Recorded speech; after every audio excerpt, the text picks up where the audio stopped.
Well, hey, what's up, TLR fam? Sammer back with you and continuing kind of this series, if you want to call it that. We've been in this summer called TLR Summer Convos, and I'm so pumped about who I got with me today. A man who does not need an introduction to many of you, Ben Stuart. What's up, Ben? Hey, brother. Good to be here with you, man. Hey, man. Thank you so much for doing this with us. If you don't know Ben, I'm going to let him kind of introduce himself and where he started. He did college ministry for a long time, probably the largest college ministry in the country, and now is leading a church in D.C. But Ben, for those that don't know you or haven't followed you, or maybe heard you speak, tell them a little bit about yourself. Yeah, man. Well, I'm a pastor at Passion City Church D.C. So I'm a Texan born and raised. So I was on the campus of Texas A&M. You're talking about led Breakaway for years and loved it. And Timothy Atik is leading it now and crushing it. Yep. But Louis Giglio had been a mentor from afar for years, and then got to know each other over the years. And then he said, "Hey, I'd like you to plant a Passion City Church in a different city in America." And I was like, "Which one? And how would this look?" And he's like, "Man, we'll figure all that out." So it's been a wild ride. I'm married. My wife and I and our kids traveled America, praying over the country, which I highly recommend doing. It's a cool thing. And God broke our hearts for Washington, D.C. out of nowhere, surprised. Like, I didn't have some political ambition, but we've been here. The church is 2 years old, and it's been awesome, man. We've absolutely loved what God's done up here. So, I mean, obviously these last 6 months have been bananas, but it's a cool town to be in. We love it. So that's awesome.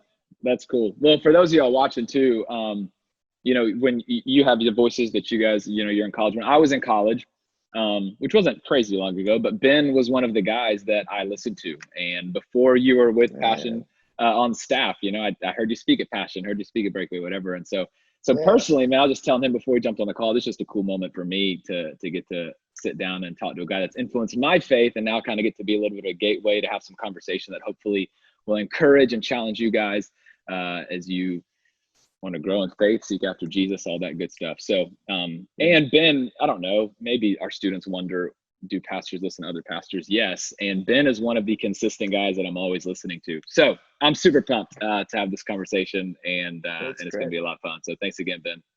Sure thing. Well, you kind of mentioned it, kind of bananas right now in DC. Given just kind of everything going on in our country with COVID and the pandemic and shutdowns, and then race relations and all that stuff that's been popping up as well. What is it like? Just give us a glimpse. Every city kind of has it. What's it like leading right now in our nation's capital during so much uncertainty and unrest? Yeah. It's crazy, man. We were just talking about this as a staff up here. I got a small team, largely 20-year-olds. DC's a young town. I mean, a third of the people in the city are between the ages of 20 and 35. It's a very young city. But we were talking about that very thing. What's it like being here? And I love it because what we all came around was, it's a privilege.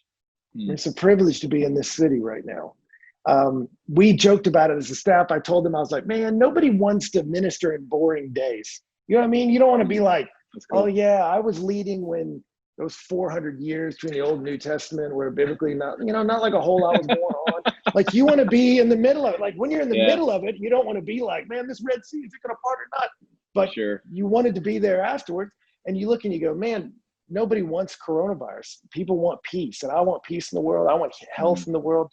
But the fact that God has led us to this city for such a time as this, and entrusted us with the leadership of his church in this city right now, has been really energizing for us. So obviously we want a lot of things to change in the country, and but man, we just feel honored to be in the middle of this city right now. Truly, it's a special place. Yeah, I believe that. And what a place to be. What a place to be leading a church right now, in what could be, one of the most influential cities in the world. If not the, that's pretty incredible. Yeah, I love that. We're not bored. Yeah, I bet. And so what about you personally then? What has God been growing or stretching in you personally during all this, whether it be leadership wise or things at home? Just in you personally, how's this been stretching you this season? Yeah, I would say it's made me have to be more intentional with myself. Like, I used to tell the illustration a lot of when I climbed a mountain in Colorado, tallest peak in Colorado. And when I got near the top, a buddy of mine and I, we were college guys, started to get real sick, real nauseous because we didn't know how to breathe right up there. And this like experienced mountaineer found us.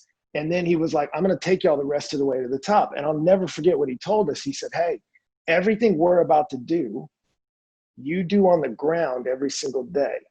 He said, the only question we're going to answer today is, can you continue to excel at the simple things as the environment around you gets more chaotic? He's like, that's it. You're putting one foot in front of the other. You're stabilizing. He's like, you're doing everything you normally do. It's just, can you be consistent in the middle of the chaos? And for me, it's like, man, that's been the question for myself. It's going, there's so much uncertainty, so much chaos, so much drama. And I've had to be more intentional. Like on the top of the mountain, it's like, where am I putting this foot? Where am I putting this foot? And now it's like, am I letting anxiety run me crazy? Or am I casting my anxieties onto the Lord? Am I pursuing him in his word? So I haven't gotten real novel. If anything, I've just gotten more intentional about pursuing him. And for me, man, it's been about, if I don't walk carefully with the Lord, I'm going to fall off the side of this mountain. There's too much to get stressed about. There's too much to get worried about. There's too much chaos. But if I can stay tucked in behind him, I'm going to make it, not just survive this, I'm going to make a difference. And I'm committed to doing that, And so that's what I'm learning, is excelling at the revealed things. Let's get good at the basics. Does that make sense? That 100%, almost the things that you would take for granted when things are normal or when things are okay, or just, like 100%. Yeah, no, that's really good. Well, wow. And that's the kind of thing, I was talking with some guys that they were like, I don't think they realized how much the world hands you your rhythm, but I was talking to this guy that just got real the other day, and he was like, man, I used to wake up early in the morning, but now I'm realizing I woke up early because my job made me wake up early. And then I would do this and I'd work out when I got home. He was like, because basically my schedule was handed to me in school. He said, and now that it's gone, I'm sleeping in, I'm staying up too late, I'm watching a bunch of TV, I'm not taking care of my kids, I'm not whatever. And I was like, yeah, man, the human machine was built to run off rhythm, and you have none. And for many people, their orienting principle of their life is this, right? Wow, yeah. It informs what I think when I wake up. It informs my thought patterns throughout the day. It's the last thing that teaches me at night. And when this is handing us nothing but fear and anxiety, we wonder why we're anxious and angry people. Like our rhythms are off. So what do you want to be the central organizing principle of your life? So I've become like a monk, Sam, to be honest with you, man. Really? Like I wake up in the morning and like I take walks with God and just pray, and I'm listening to like really chill me, because I realized I got to be a student of myself. There's too much anxiety out there. How do I center around the things of God and let him shape the tracks of my thinking so I can be a productive person in life? So I'm just trying to excel at the basics right now, man. Man, that's so good. What you just said though, I hope we hear that. The typically the world defines our rhythms, and now it's okay. You get to kind of reset and to the rhythm maker, a new rhythm, a rhythm that's fascinating. I haven't thought about that, and no wonder life feels so crazy in so many ways. Yeah, man, that's really good. Thank you for that. For me, that's fantastic. So, okay, let me ask you this then, kind of more a more global question. You're leading a church. You've been pastoring for many, many years.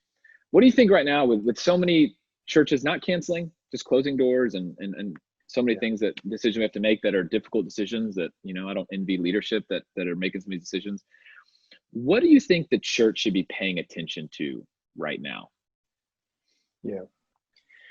Well, I mean, I guess when you say the church, you could be talking about leader, people leading it, or the church like us as individual part of it. As leaders, I mean, honestly, man, I think I think about what Peter said: shepherd the flock among you, not out of compulsion, but willingly. And I look and I go, our people need shepherded. And so I think you can go, how do I create a ministry to serve my people. And what I can think can often happen in ministry is you go, how do I get a bunch of people to come to my thing? And that's the opposite direct. How do I create a thing to help these people? How do I get all these people to get my thing so I can feel good about me because I got a big thing. I got a big following online. One of them is trying to help the sheep. One of them is trying to use the sheep for your own insecurity. And I think for a lot of people, God's like, hey, your attendance numbers, like all that, like your growth model, I'm going to blow that up. And it's an invitation to say, can you look at your sheep, assess what they need, and can you love them and shepherd them and help them? And I think for a lot of pastors, like, I got to grow my platform online. You're like, I just don't think we need to worry about that. I think we need to worry about what sheep has he given me and how are they? How can I help them? How can I help them navigate some of these really big questions our country's asking? How can I help them navigate all the fear and uncertainty because their job is maybe up in the air? And for me, again, it's getting real simple, man. Am I cultivating a love for the Lord? And then am I really loving my people? And for me, I'm trying to spend a lot of time with my people and caring about them. And for a lot of people, it's gotten real simple. It's I'm either going to call people today or I'm going to not. And what I've loved is I've had a lot of people just go, you know what? I'm not going to blow off today just eating chips and watching TV. I'm going to say, who are the people that God's put in my life I can influence? Am I calling them every week and just checking on them? And I've had some of the most deep, fruitful, profound spiritual conversations the last 6 months I've ever had in ministry. You go, the opportunities are there. There's strange fruit in the middle of all this chaos if you have eyes to see it. Sure. And so to me, I'm trying to make a list of the people God has put underneath my care, and am I caring for them? And I just think that's what we need to be figuring out. A lot of people are like, how do we solve the nation's crises? Like, you can't, but God has given you influence over 20 people. Well, then lead them well, you know, and let's all just take up what he gave us to steward. And let's steward it well. You know what I'm saying? Oh, yeah. It's almost kind of like we're talking about going back to the basics, like to what we were just talking about, going back to the basics of church and ministering and pastoring.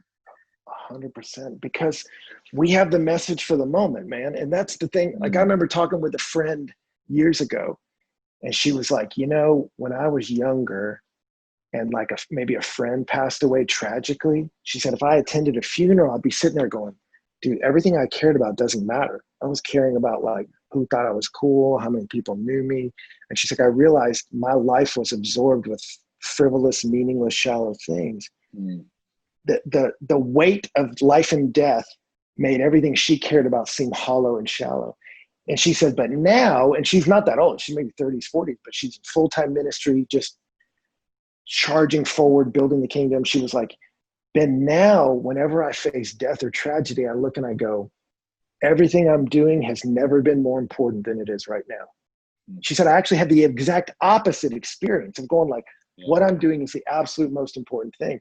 And I look at us and I'm like, we have the message for this moment, you know, like you look in the Bible, God ordained prophets to speak the truth to a nation and say, hey, this is where we're wrong and we need to repent and change. But God also created a path with redemption and forgiveness, you know, that Jesus wanted to heal all kinds of people, you know, he wanted to save, you know, the woman at the well and Luke who was collecting the taxes, you know, he cared about both. And you go, he had a redemptive arc for everybody. And right now people don't know how to process anxiety. They don't know how to process anger. They sense injustice, but don't know how to solve it. And you go, dude, we have the message for the moment. Like, we know God and we know what it is to confess sin, repent, weep, and find forgiveness and hope and growth. And the world does not have these things. They don't. I mean, I watched an interview with a guy recently and he was just like, you know, modern philosophy has no place for forgiveness. He says, we have to come up with some model of the world that gives us forgiveness. And I was like, you don't have to come up with one, man. We have one. It already exists. Yeah. So you just go, dude, like, we have the message for the moment. And so, yeah, I think for a lot of people, what's happening is, you know, it's like the book of Nehemiah, you know, when the nation was in tumult, they didn't have to create some new thing. They had to obey what Jeremiah said. Stand at the crossroads, look for the ancient path, and ask where that good way is, right?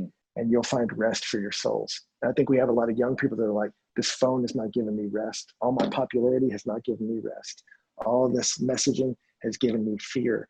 but there's an ancient road that has rest and has peace on it. And God's calling us back to the rhythms of his word and the rhythms of his world view. And I think if we walk with him, we're going to flourish, and the world needs it. It needs a city on a hill. It needs people that are walking to the beat of a different drum. And that's us, right? We're the better way. Yeah. Man, I love in Matthew 11:28, when Jesus says, "Come to all you weary and burdened, and I will give you rest." I love how Eugene Peterson translates that in the Message. He says, learn the unforced rhythms of grace. Yeah. And it's just this, you're talking about rest and where that comes from and where we're going to find it. And it's just that unforced rhythm of grace. Yeah. It's awesome. Where my mind. Well, and that's what I'd encourage. You didn't ask, but what I would encourage young people today, I talk about a lot in Genesis because it was life-changing for me in my 20s. Mm-hmm. Genesis chapter 1, verse 2, it talks about, now the world was formless and void, and there was darkness over the surface of the deep. It had no form, it had no structure, mm-hmm. and it was void. It had no life, no fullness. So no structure, no life. It's a negative situation in Genesis 1:2. And then you see God move. And what does he do? In the first 3 days, go back and look at creation. He starts rotating this thing. And what happens? Things start to separate. You get air as he continues to spin the globe. The water recedes, you get land. So in 3 days, sea, air, land. He creates structure.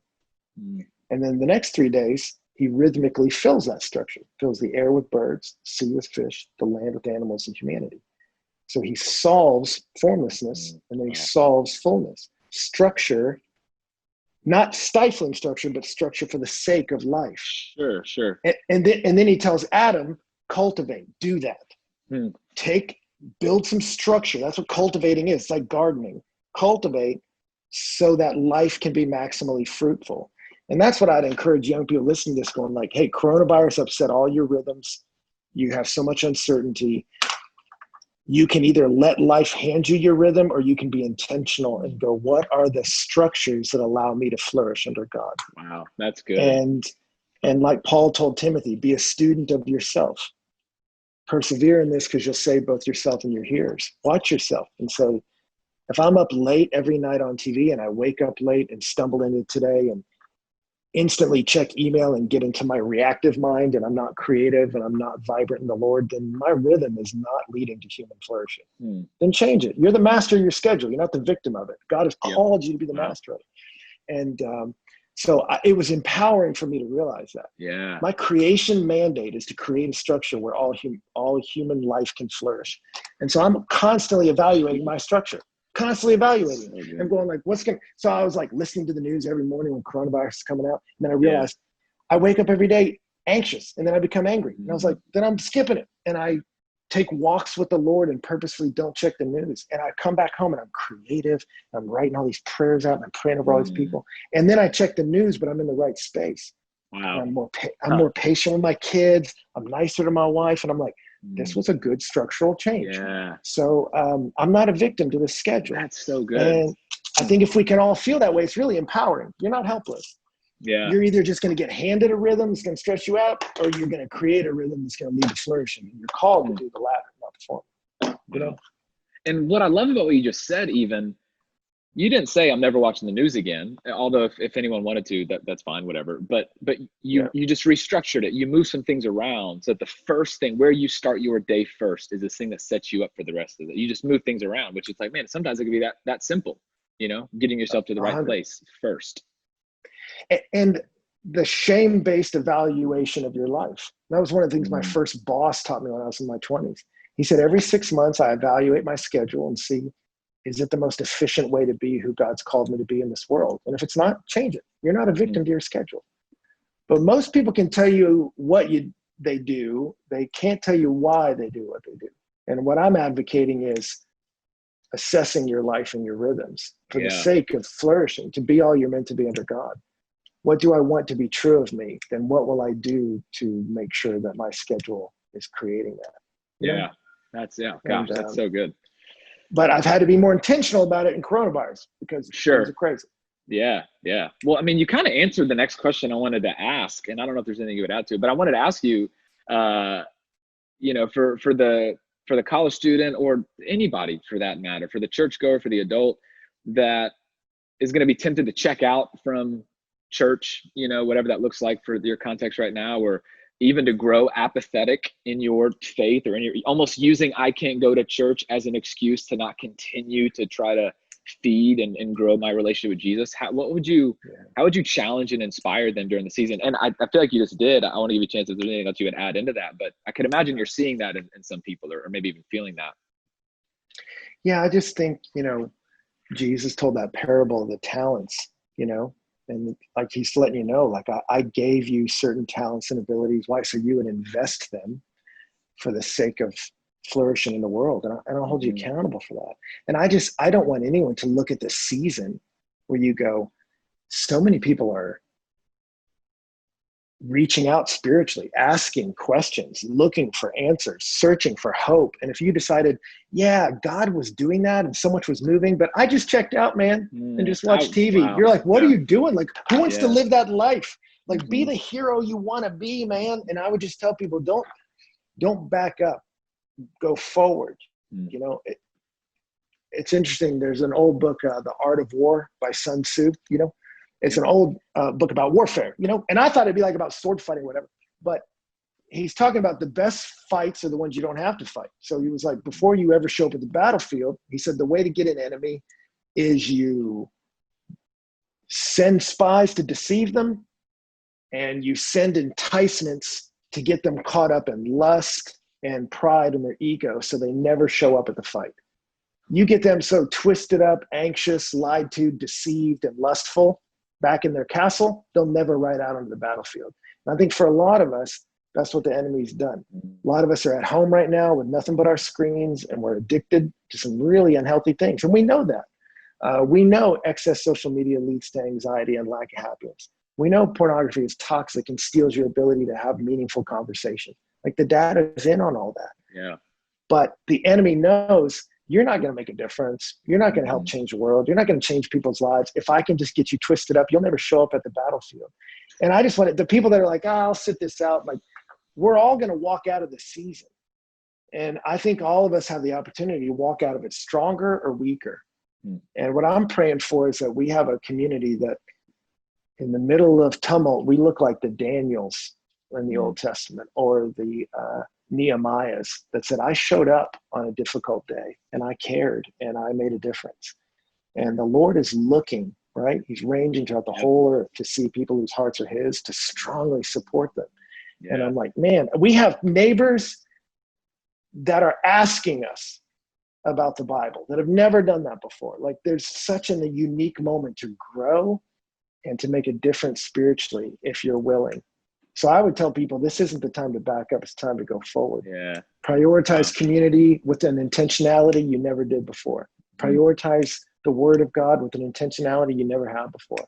Cultivate the discipline of lingering in the presence of God, whether you do it on a walk or in the silence of your room. Cultivate intimacy with your Creator. I think he's upset our rhythms because he's given us a chance to return, get back to the ancient path. And I hope we'll do it, you know. Like a reset. Yeah. Nintendo 64, press the reset button. Yeah, man. But no, it's good. And what you just said too, and we'll kind of switch gears a little bit, but you even talk about, we have the message for the moment. Well, it's not just the professional Christians that have the message for the moment, you know, it's the Big C church. And so it's like, we have that opportunity now. I mean, you've got fertile ground and fertile soil. Everybody that is a follower of Jesus has the message for the moment. And so what side of history do you want to be on? I love that.